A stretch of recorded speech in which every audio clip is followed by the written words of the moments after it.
And this is it. These are the top 19 of 2019. These are the fragrances that changed how I think of perfumes. They left memories, and I just keep smiling when I even think about them. These are such unique additions to my collection. These are best of the best of the best.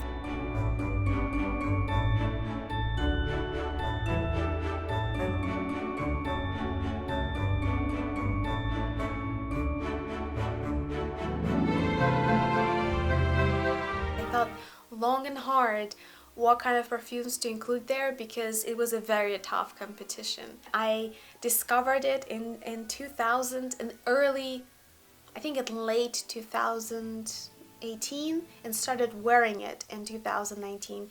This is my favorite nude. It's basically vanilla ice cream in a bottle with subtle nuanced sophistication of spices. This is my favorite pajama scent. I wear it year round.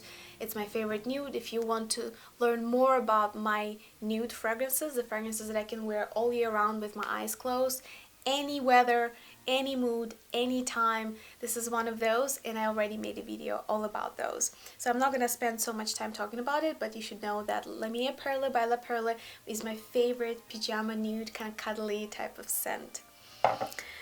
There was a period in last year when I was looking for a perfection of a milk note that doesn't go to sweet sugary mousse, that doesn't go to kind of like condensed milk, that doesn't go to half and half.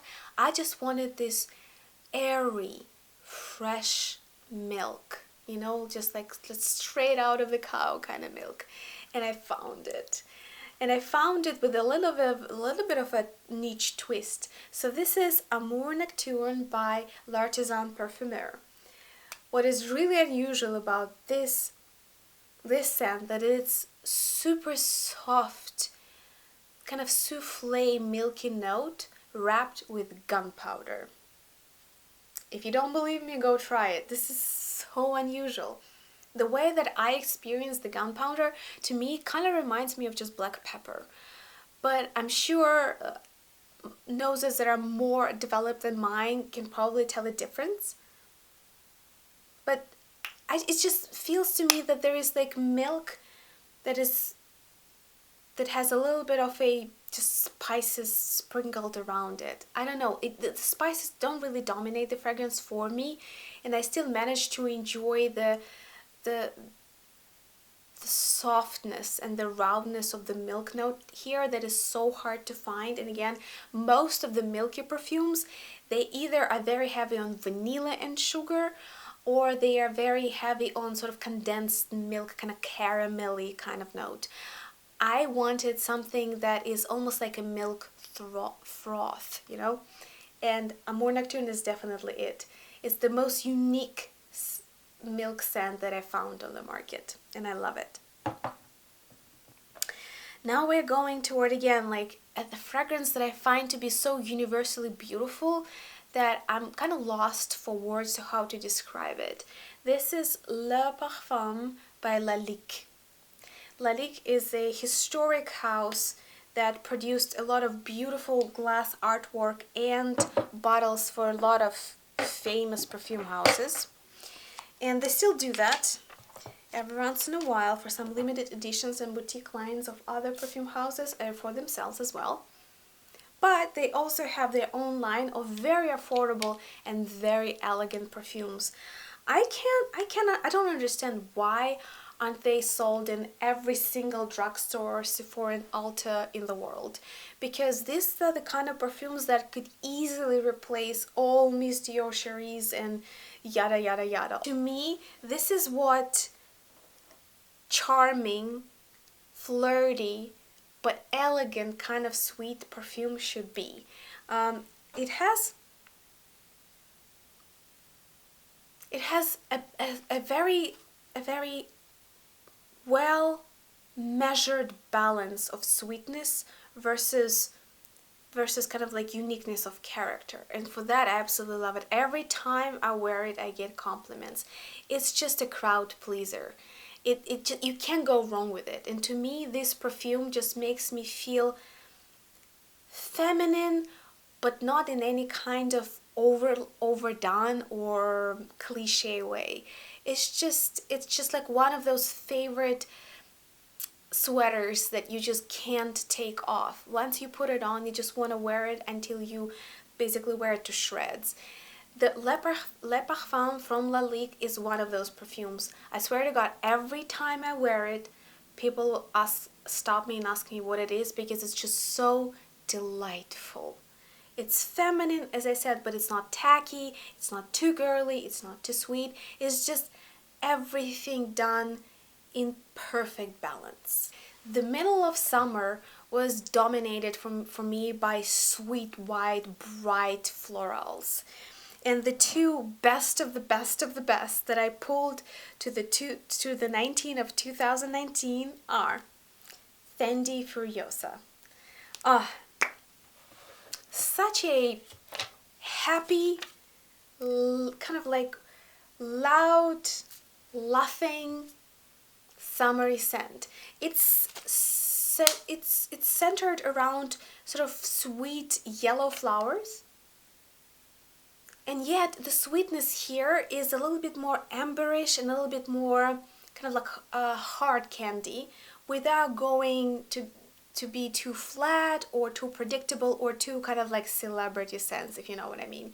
There's like certain kinds of hard candy sweetness that just smells cheap. This one, the Fendi Furiosa, is done with very thoughtful balance. This perfume, this bottle contains the Italian July sun for me. I don't know how they managed to make it happen, but it's true. This is Italian summer in a bottle. It's just so carefree. It's full of joy, full of laughter, full of warm feelings. It's just beautiful, and yet it has all the necessary designer sophistication that you would expect from a perfume house like Fendi. Love it. The other one is a kind of like, imagine this beautiful white summer kind of like dress that's just flows around you, the one that makes you look like a flower. And this is Gardenia Pétale by Van Cleef & Arpels. This is their selective line. This is their boutique line. I don't know if it's available in stores. It might be in some department stores. I just bought it in a set, and I think it was pretty affordable. I think it was from Fragrance Net, and I completely fell in love with the travel size of this perfume, so I had to get myself a full-size bottle. So Gardenia, as a note, can be, it's always opulent, sweet, and have a little bit of this kind of lioness presence to it. Yet in some perfumes, it's very common that it is accompanied by tuberose, and unfortunately I have allergy to tuberose. I cannot wear tuberose at all. It instantly gives me a headache. So it's very hard to find a royal, kind of like flamboyant, sweet, white floral scent with central gardenia without tuberose in it. And this is one of those rare examples. To me, this is everything that I ever wanted from a sweet white floral. My personal preference is more kind of like a watercolor, more moussey type of fragrances, the ones that are not too heavy, not too grabby, and not too annoying, because I get tired of them very quickly. So this one has both combinations. If you just spray it like 1, 2, 3 and you're done, it will give you this little bit of watercolor, the light milkshake kind of effect. It's very moussey, it's very light, and yet you still can feel the white florals and the sweetness of it. But if you really want to get a more dense and more rich and kind of like kind of royal effect, you know, like when the perfume kind of wears you rather than you wearing the perfume, then you can refresh it a few times, like let's say like give it 3 sprays every half an hour, twice, you'll be done for the day. So this is why I love it so much. You can really regulate the loudness and the volume of this perfume. Next is the best gourmand rose centric perfume that I've I've ever smelled. I have a lot of rose perfumes. I have a complicated relationship with rose as a central note. I have a lot of nuanced preferences when it comes to such a, I mean, rose is the queen of all notes, right? Like there's not almost, there are very few perfumes that don't contain at least some hint of rosiness in them. It's the most wearable, it's the most versatile, it's the most central heart note of many, many, many perfumes. Yet, the Elie Seab Essence No. 1 Rose is a rose parfait that I've never smelled, neither before nor after. I don't know how can you make a dessert that is like a parfait of roses. It has this typical powdered sugar kind of sweetness that most of Elie Seab perfumes have, that kind of base. And yet it's elevated to the next level. The rose here is not sour, is not like this Bulgarian rose oil. It's not too green, it's not chemical at all. It's very believable. And yet it is such a it's a gourmand rose petals that is just weaved into a dessert. I absolutely love it. I don't know how they managed to make it happen, but while it's undoubtedly rose kind of eccentric scent, it also makes you feel like you're in some French cafe ordering the most delicious rose parfait dessert in your life. I love it. I used up a travel size of it and I had to get myself a full-size bottle. Even though I wouldn't call myself an Elie Seab girl. I usually can't really wear perfumes by Elie Seab, but this is one very notable exception. This is super unique in my collection. I recommend you very highly to get acquainted with this one.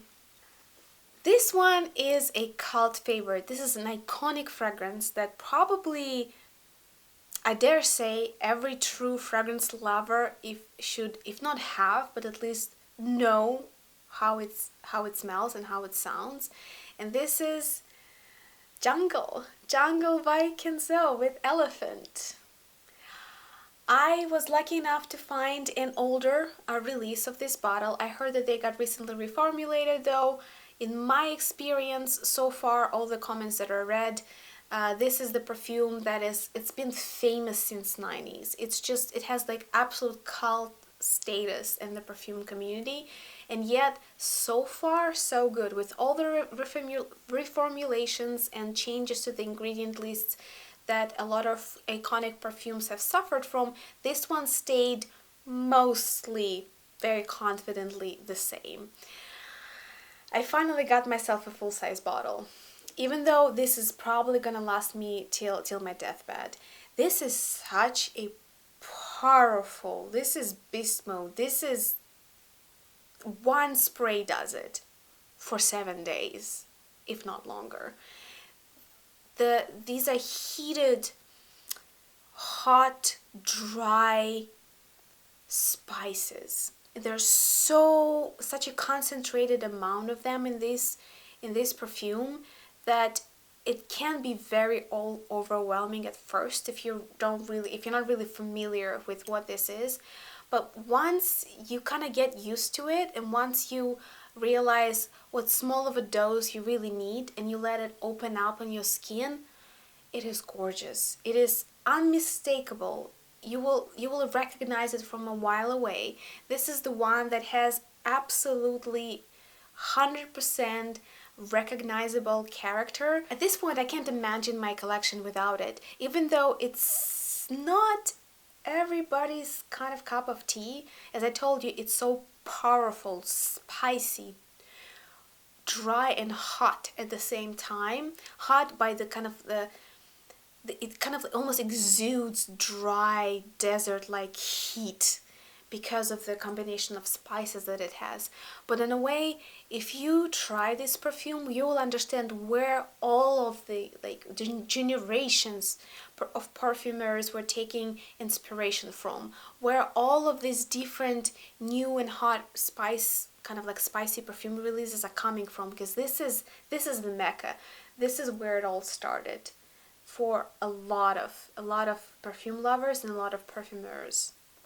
I really didn't want to like it. Oh, I was hoping against hope that I will not like a single perfume from this line because it's so expensive.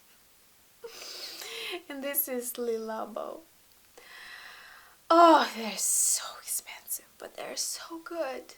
They're so good. So this is the kind of perfume house that gives you this kind of like special experience. So they pour perfume in front of you, like the whole store is usually decorated like, I don't know, like a barber shop at the end of 19th century, kind of this kind of industrial Western style in a way, Industrial Revolution style.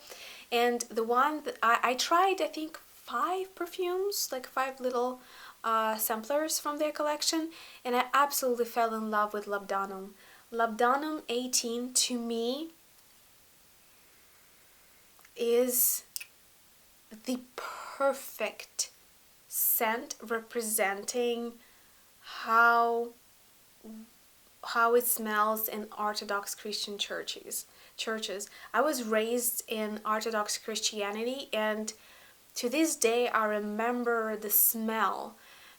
And again, Catholic churches have a very distinctive and different smell. Orthodox churches, I don't know what kind of combination of incense and myrrh and other spices they burn there, but it always has this very warm, very sweet, and almost like hard to breathe in scent of burning candles.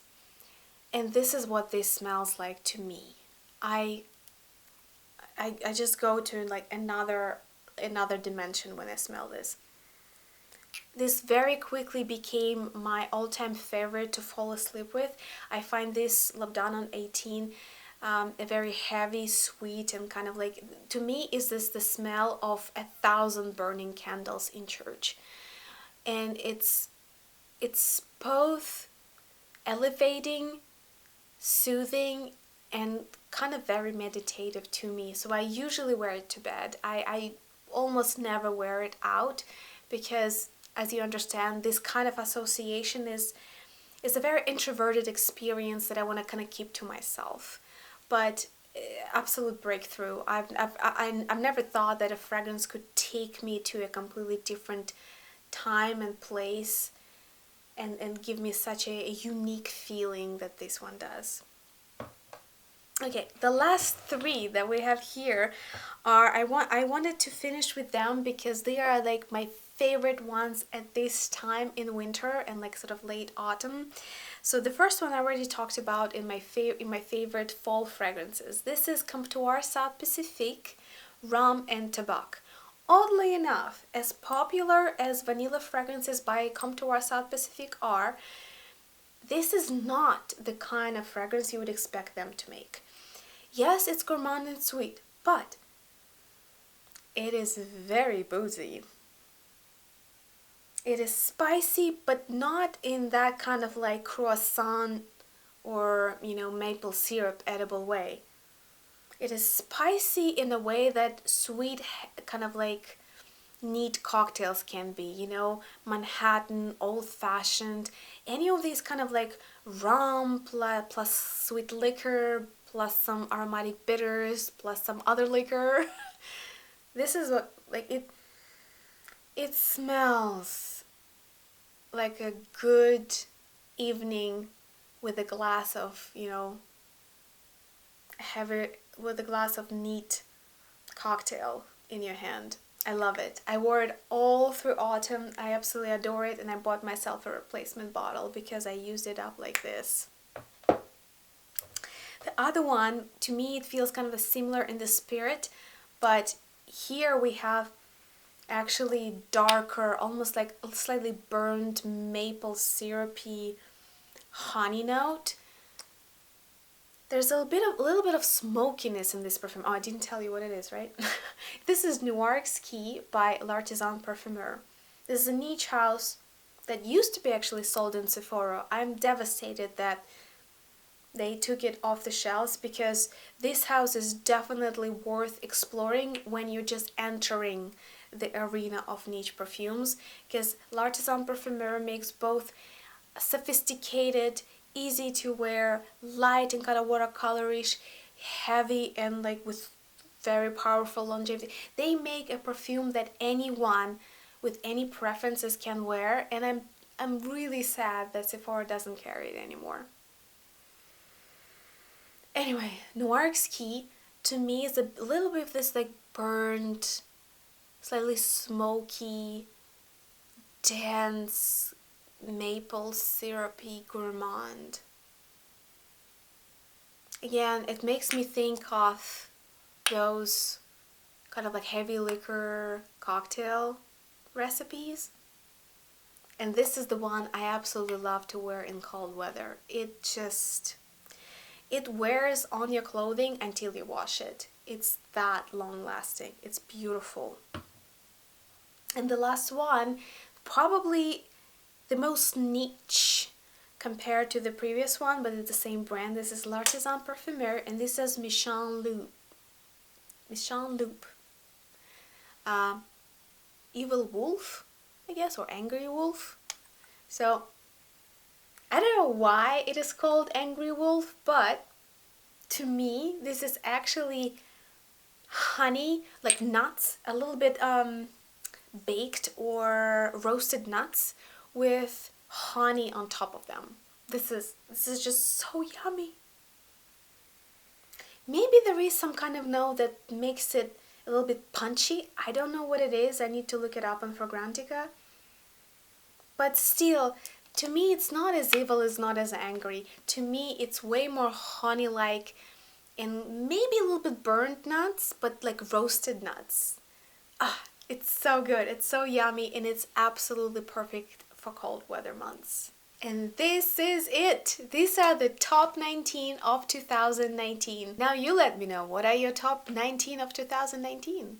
I would love to hear what your favorite fragrances are, what fragrances you've discovered the last year, what kind of fragrances do you wish to try in the new year, what are your fragrance plans? Let's discuss this.